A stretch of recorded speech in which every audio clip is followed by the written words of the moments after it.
అంటే నిన్నటి దాకా అర్ధవలస అర్ధ భూస్వామ్య విధానంతో ఈనాటికి కూడా మెజారిటీ ఎమ్మెల్యే పార్టీలన్నీ కూడా అర్ధవలస అర్ధ భూస్వామ్య విధానంతోనే సమాజం కొనసాగుతున్నటువంటి నేపథ్యంలో దున్నేవానికే భూమి వ్యవసాయక విప్లవం ప్రాథమ్యంగా కొనసాగుతున్నటువంటి స్థితి మనకు కనబడతా ఉన్నది. అంటే వ్యూహం ఎత్తుగడలు అనేటువంటివి సమగ్రంగా శాస్త్రీయంగా మనం నిర్ధారించుకోకపోతే శత్రువు ఎవరు అనేటువంటిది మనం నిక్కచ్చిగా మాట్లాడుకోలేనటువంటి స్థితి, గురి పెట్టలేనటువంటి స్థితి, దానికి ప్రత్యామ్నాయంగా మరొక మార్గాన్ని అవలంబించలేనటువంటి స్థితి అనేది నెలకొని ఉందేమో అనేటువంటిది కూడా మనకు అనిపిస్తున్నది. అందుకనే మనం ఒక 3 సంవత్సరాల క్రితం ఈ వ్యవస్థ యొక్క స్వభావాన్ని తిరిగి పునరాలోచన చేయటం ద్వారా శాస్త్రీయంగా మార్క్సిజం అనేటువంటిది సైన్స్ అనేటటువంటి కోణంలోనే ఈ దేశంలో ఉండేటటువంటి పరిస్థితుల మార్పుని, వ్యవస్థ మార్పు స్వభావాన్ని అర్థం చేసుకోవడం ద్వారా ఇది వెనుకబడినటువంటి పెట్టుబడిదారి విధానం లేదా అభివృద్ధి చెందుతున్నటువంటి పెట్టుబడిదారి విధానంలో ఈ దేశం కొనసాగుతుందనేటువంటి ఒక నిర్వచనాన్ని మనం తీసుకోవడం ద్వారా మన లక్ష్యాన్ని, మన వ్యూహాన్ని మరోవైపుగా మొదలు పెట్టే ప్రయత్నంలో మనం ఉన్నాం.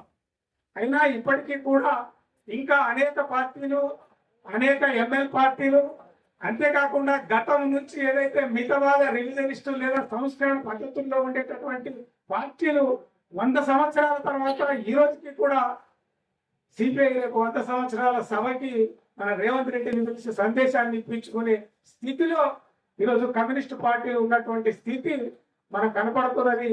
ఈ నేపథ్యంలో మనం వాస్తవికమైనటువంటి సమీక్ష ద్వారా మన వ్యూహాల్ని, ఎత్తుగడల్ని, అంటే మనం పోరాటం అంటే అమరత్వం అనేది తప్పకుండా ఉంటది, కానీ ఆ అమరత్వం కోసమే, దానికోసమే పనిచేస్తున్నట్టు అనే పద్ధతుల్లో కాకుండా కమ్యూనిస్టు పార్టీ అంటేనే రాజ్యాధికారాన్ని చేపట్టడం అనేటువంటి వైపుగా మనం ప్రయాణం కొనసాగాలనేటువంటిది, దానికి ఎట్లా ఈ 100 ఏళ్ల సందర్భంగా మరోసారి మనం లక్ష్యం వైపుగా ప్రయాణించాల్సిన అవసరం ఉందని చెప్పి అనుకొని దాంట్లో భాగంగానే ఒక 4 అంశాలుగా ఈరోజు మన ముందు మాట్లాడుకుంటా ఉన్నాం.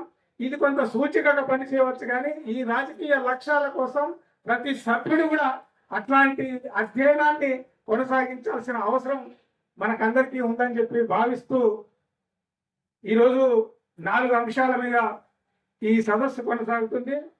ముందుగా భారత కమ్యూనిస్టు పార్టీ ఆవిర్భావం నేపథ్యం అనేటువంటి క్లాసుని తీసుకోవడానికి ప్రజాభ్యుదయ సంస్థ నాయకులు బత్తిని శ్రీనివాసరావు గారిని వేదిక మీదకి రావాల్సిందిగా ఆహ్వానిస్తా ఉన్నాం.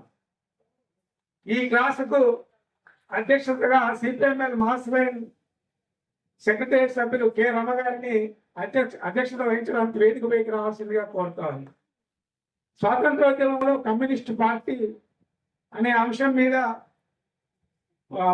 సిపిఎంఎల్ మాస్లైన్ రాష్ట్ర కార్యదర్శి కోట రంగారావు గారిని వేదిక మీదకి రావాల్సిందిగా, ఈ క్లాస్ కు అధ్యక్షతగా సిపిఎంఎల్ మాస్లైన్ సెక్రటరీ సభ్యులు ఎం కృష్ణ గారిని వేదిక మీదకి రావాల్సిందిగా కోరుతా ఉన్నా.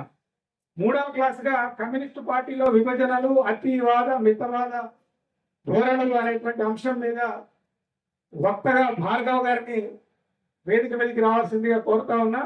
రాలేదేమో, అందులో ఉన్నారు. దీనికి అధ్యక్షతగా గోకినపల్లి వెంకటేశ్వరరావు గారు మాస్లైన్ పార్టీ కార్యదర్శి వర్గ సభ్యులు వేదిక మీదకి రావాల్సిందిగా కోరుతా ఉన్నాం.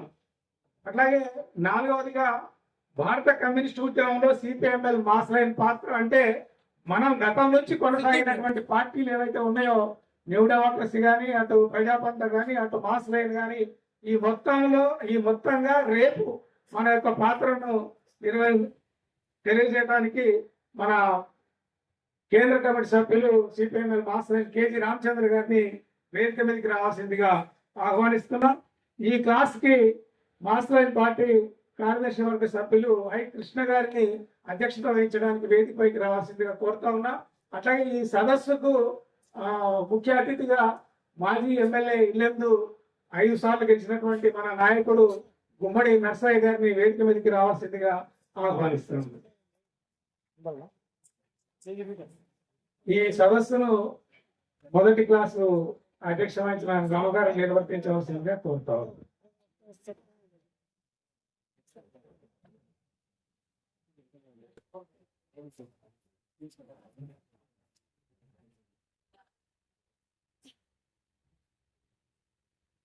మిత్రులారా, కామ్రేడ్స్,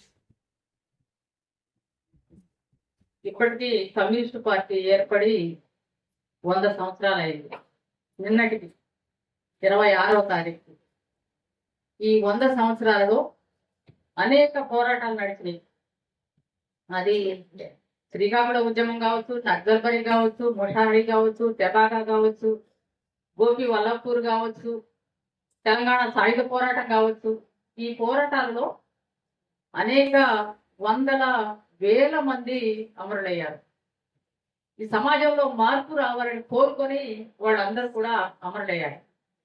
ఈ సందర్భంగా ఈ ఉద్యమాలలో, పోరాటాలలో, విప్లవాలలో అమరులైనటువంటి వాళ్ళందరికీ కూడా శ్రద్ధాంజలి ఘటిస్తూ 1 నిమిషం మౌనం పాటించాల్సిందిగా కోరుతున్నాను.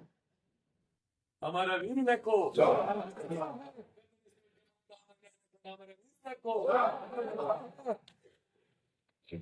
ఇప్పుడు